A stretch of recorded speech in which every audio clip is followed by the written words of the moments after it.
네, 안녕하세요. 대한피부과학회 TV 시청자 여러분. 저는 예술문화작품과 피부 이야기 MC를 맡은 아나운서 박혜원입니다. 대한피부과학회 TV 시즌2의 이번 컨텐츠는요. 고전 미술 작품에 나타난 피부 질환을 살펴보고 그에 대해 피부과 전문의의 설명을 들어보는 예술 문화 작품 속 피부 이야기입니다. 이번 편에서 다뤄볼 피부 질환은 감염에 관련된 피부 질환인데요. 설명을 위해서 한양대학교 구리병원 서현민 교수님께서 자리해 주셨습니다. 네, 안녕하세요. 저는 한양대학교 구리병원 피부과의 서현민입니다. 처음에 이렇게 섭외가 왔을 때 사실 저는 미술 작품에 대해서 거의 아무것도 모른다고 할 수 있는 문외한이어서 굉장히 걱정도 많이 하고 고민도 많이 했는데요. 이렇게 저희 박혜원 아나운서님이 이제 아트 딜러로서도 활동하고 계시고 굉장히 전문가분이 함께 하셔서 저도 부담 없이 참석할 수 있는 것 같습니다. 네, 미술 작품의 세계로 초대해 드리도록 네, 하겠습니다. 반갑습니다. 자, 그럼 우선 작품을 먼저 볼게요. 네, 지금 보시는 이 작품은요. 유스투스 서스터만스의 1626년작 페르디난도 대 메디치 2세 초상화입니다. 유스투스 서스터만스는 이탈리아의 궁정화가로 있을 당시에 메디치가의 초상화를 주로 그린 것으로 유명한데요. 지금 보시는 두 초상화는 같은 인물입니다. 이 두 장에 걸린 16살의 페르디난도 대 메디치 2세인데요. 왼쪽에 있는 그림이 두 장에 걸린 지 7일째 되는 날이고요.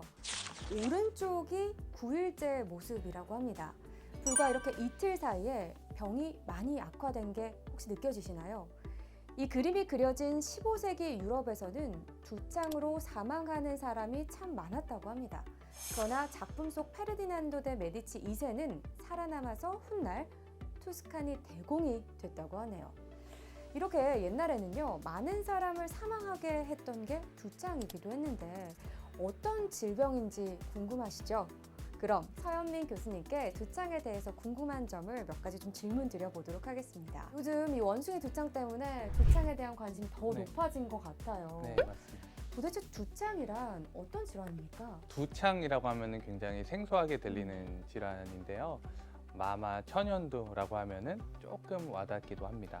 사극이나 이러한 여러 매체에서도 천연두, 마마 이런 용어들이 있었고 옛날 이제 사회책에서도 한번 배웠던 내용이실 수 있고요. 우리나라에서는 현재는 없는 질환인데 1961년도에 마지막 환자가 발생한 이래로 현재까지 이제 발생하지 않는 질환이 되겠습니다. 그런데 이제 세계적으로도 1979년에 두창은 우리 인류가 정복한 질환이다 이렇게까지 말을 했었던 질환인데 요새 다시 얘기가 나오는 이유가 그냥 두창이 아니라 원숭이 두창이라고 해서 이제 원숭이 때문에 생긴 두창 질환이 갑자기 유행을 하면서 다시 이제 관심이 올라간 것 같습니다. 원숭이 두창은 옛날에 우리가 연구를 하다 보면 원숭이도 이렇게 막 사육을 하고 키우고 하는데요. 그런 연구실에서 갑자기 원숭이들이 그 두창이랑 비슷한 물집 질환이 막 발생을 해서 알고 보니까 이게 원숭이 두창이다 이렇게 이름이 붙은 질환인데 1970년도에 콩고 민주공화국이라는 아프리카 나라에서 처음 이제 인체 감염 사례가 발생을 하였고 최근 5월에 유럽 국가에서 이제 영국이나 이탈리아 그리고 스페인 같은 국가들에서 갑자기 풍토병이 아닌 나라에서 이례적으로 발생함에 따라서 우리나라에서도 이제 6월 8일에 이제 2급 감염병으로 지정을 하고 예의주시하고 있는 상황입니다. 그렇군요. 근데 이 두창에 감염됐을 때 어떤 증상이 나타나는지 이 부분도 궁금하고 어떤 대처 방법이 있나요? 일단은 물집이 특징적입니다. 그래서 사진에서 보시는 것처럼 물집이 많이 생기게 되는데 두창이랑 원숭이 두창은 사실은 발진의 양상이 조금 다른 것 같습니다. 두창은 이제 얼굴에 굉장히 집중돼서 다음과 같은 발진이 생기는데요. 발진이 생기기 하루에서 한 3일 정도 전에 다른 바이러스 감염증이랑 비슷하게 열도 나고 몸살 기운도 있고 그리고 으슬으슬 오한도 나고 두통도 나고 하다가 갑자기 이제 물집이 얼굴을 중심으로 왼쪽 사진과 같이 많이 생기게 되는데요. 불과 이틀밖에 안 됐는데 이게 굉장히 빠르게 진행을 하고 그리고 자세히 보시면 눈이 굉장히 부어 있습니다. 그러네요. 전체로 덮인 거네요, 지금. 네, 전체로 덮이면서 이제 눈도 붓고 사실은 제가 화가라면은 이분을 그리기가 굉장히 겁이 났을 것 같습니다. 원숭이 두창은 그냥 피부 접촉으로 주로 전파가 된다고 생각을 하지만 두창은 호흡기로도 전파가 많이 되거든요. 같은 공간에 있는 경우는 위험할 수도 있겠네요. 네, 비말 전파로서. 근데 현재는 두창을 걱정을 하고 있지는 않고 원숭이 두창을 걱정을 하고 있는 건데, 원숭이 두창은 주로 밀접한 접촉에 의해서 전파가 되게 되어서 주로 접촉한 부위에 발진을 나타나게 되어서 얼굴과 같이 저렇게 심한 물집으로 나타나는 경우는 많이는 없고, 네. 접촉한 부위 위주로 이제 물집이 생기게 됩니다. 그러면 이 두창과 비슷한 좀 형태를 보이는 질병이 있을까요? 언뜻 좀 생각해보면 수두라고 볼 수 있을까요? 네, 맞습니다. 네, 굉장히 잘하시네요. 수두가 굉장히 비슷하게 보일 수 있는 질환이고, 현재 질병관리청에서도 가장 비슷하게 보이는 질환으로 수두를 꼽고 있습니다. 이제 조금의 차이가 있다고 하면은 이제 발열이나 뭐 두통이나 이런 전구 증상은 비슷한데, 수두는 물집이 이제 시기마다 다른 물집이 한 번에 보이는 게 특징이어서 사진과 같이 이렇게 한꺼번에 똑같이 생긴 물집으로 나타나지는 않고요. 이곳저곳 발생하게 되는데, 또 다행인 것은 수두는 보통 어린아이한테 발생을 하기 때문에 원숭이 두창은 주로 성인에서 발생을 하니까 조금의 차이는 있는 것 같습니다. 그렇군요. 자, 이렇게 첫 번째 작품을 봤고요. 이제 두 번째 작품으로 넘어가 보도록 하겠습니다. 네. 지금 보시는 이 작품은요, 제라르드 레레스의 초상이라는 작품입니다. 렘브란트라는 유명한 화가이자 또 동판 화공과 예술 이론가의 작품인데요. 이미 병으로부터 생긴 부은 얼굴과 주먹고 같은 병의 영향을 느낄 수 있습니다. 또 겁에 질려있는 남성이 등장하는 JK의 자화상에서는 선천성 매독의 증상인 허친슨의 치아가 적나라하게 표현이 되어 있고요. 이 작가 한스 홀베인의 1523년작 어린 남자의 머리라는 작품에서는 얼굴 전체에 이 매독을 암시하는 피부주름과 심한 반전 등의 병변을 볼 수 있습니다. 이번 작품은요, 또 다소 자극적으로 보이기도 하죠. 리차드 쿠퍼의 1912년작 매독이라는 작품입니다. 다음과 같이 작품을 서술하고 있는데요. 감염된 것을 발견한 절망에 빠진 한 남자, 그 옆에 반나체 여성이 보입니다. 공포스러운 매독의 시대상이 잘 표현된 작품이다, 이렇게 볼 수 있겠는데요. 자, 선천성 매독에 대해서 또 얘기를 나눠보도록 하겠습니다.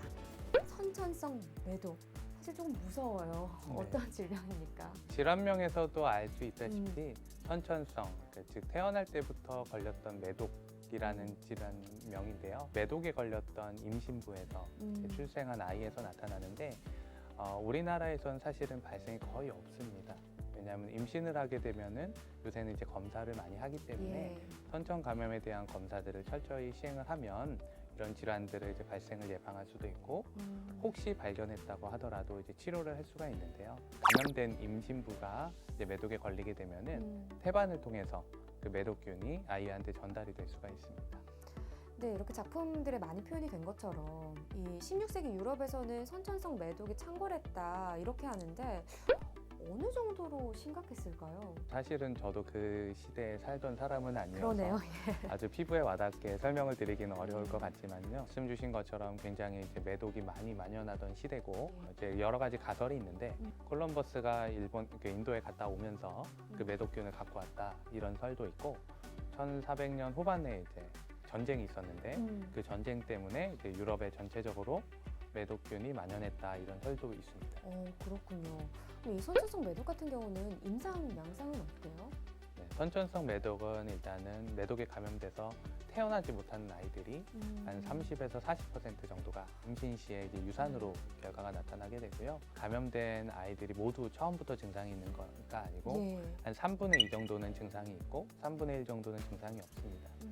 근데 3분의 2 정도가 2년을 기준으로 2년 전에 생기는지 후에 생기는지에 따라 나누게 되는데요. 예. 2년 전에 생길 때는 주로 이제 어린 나이에 생기기 때문에 발진도 생기고 열도 나고, 그리고 간이랑 이제 비장이라는 곳이 이제 예. 부어서 생기는 경우도 있고, 태어날 때부터 아이가 이제 많이 부어서 이렇게 태어나는 경우도 있습니다.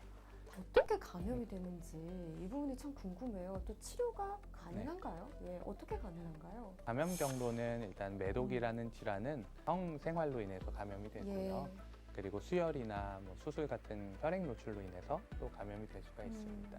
치료를 하게 되는데, 감염된 임신부라고 해도 4개월 이전에 치료를 하게 되면은 아기가 이제 매독에 걸리지 않고, 그리고 4개월 이후에 치료를 하게 되면은 산모와 아이가 모두 치료가 될 수가 다행이네요. 있습니다. 네. 요새도 우리나라에서도 네. 간혹 가다가 이제 임신 전 검사를 전혀 안 하시고 임신한 줄도 모르고 이제 출산을 그러실 하는 수 있겠네요. 네, 그런 경우에 아주 드물게 있다고는 들은 것 같습니다. 이번 질환에 대해서 잘 알아두고 또 검사도 잘 해보기도 해야겠네요. 네. 한편은요.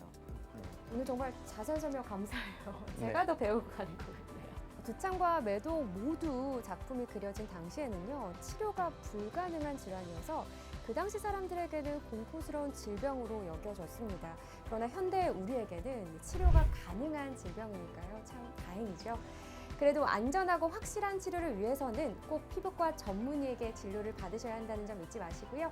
다음 주에는 예술문화 작품과 피부 이야기 동양편으로 찾아뵙겠습니다. 오늘의 콘텐츠가 유익하셨다면 아시죠? 채널 구독과 좋아요, 알림 설정까지 꼭 눌러주시길 바라겠습니다. 저희는 다음 시간에 다시 찾아뵐게요. 고맙습니다. 고맙습니다.